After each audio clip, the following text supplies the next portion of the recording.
আরে ও ডাক্তার দিদি, আপনি চেম্বারটা কেন বন্ধ করলেন? বাবা, আপনি তো আমাকে ধমক দিচ্ছেন না জিজ্ঞেস করছেন? ভালো করে জিজ্ঞেস করুন। আপনি যদি জানতে চান তো আমি চেম্বারটা কেন বন্ধ করে দিলাম, তো আপনি জানার কারণে বলছি।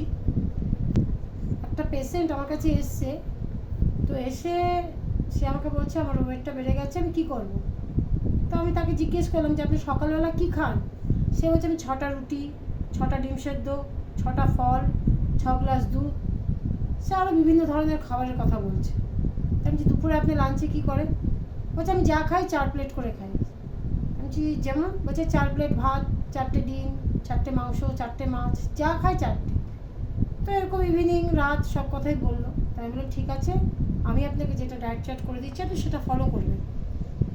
আপনি সকালবেলা একটা রুটি, একটা ডিম সেদ্ধ আর 10টা নাগাদ একটা ফল খাবেন, এবং ডিম সেদ্ধ আর রুটির সঙ্গে একটা গ্রিন টি খাবেন। দুপুরবেলা 50 গ্রাম চালের ভাত, 1 বাটি ডাল, 2 রকমের 1 বাটি করে সবজি, 1 বাটি দই এবং একটা স্যালাড, একটা শসা বা শুধু শসা পেঁয়াজ মিশিয়ে যে কোনো একটা স্যালাড করে খাবেন। ইভিনিংয়ে খাবেন লিকার চা, 2টো ক্রিম কেকার, আর রাত্রেবেলা খাবেন 1 বাটি সবজি আর একটা রুটি। তখন জানেন আমার সেই পেশেন্ট আমাকে কি বললো? কি বললো দিদি? সে বলল ডাক্তার দিদি আপনি যে ডায়েট চার্টটা বানিয়ে দিয়েছেন সেটা আমি খাওয়ার আগে না খাওয়ার পরে খাবো।